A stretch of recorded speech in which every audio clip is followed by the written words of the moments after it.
When a Mason achieves the highest rank, the tea is spilled about what the group secretly purports to believe. That god is actually a being they call Jabulon, who is an amalgam of the Hebrew god, a Canaanite god, and an Egyptian one.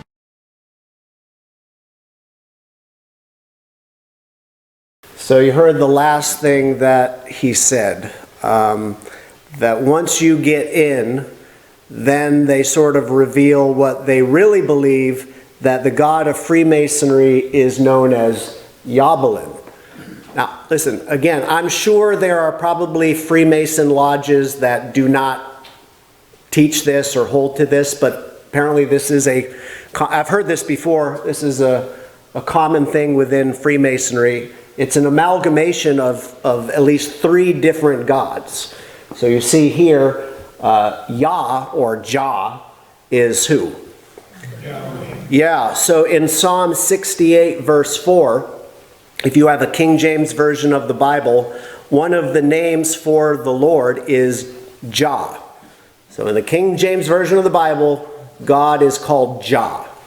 Now, some of you might be familiar with the Rastafarians. Who knows? You know, there's the reggae singer Bob Marley, and Rastafarians believe in God as Jah. Well, there actually is a verse that calls Jehovah, or the Lord, Jah. Now, in the New King James Version, it's Yah, because J and Y, depending at what point in history, there was no J sound, or there was no Y sound. So it's either Jah as in Jehovah, or Yah as in Yahweh. But anyways, that's the God of the Bible, Jah.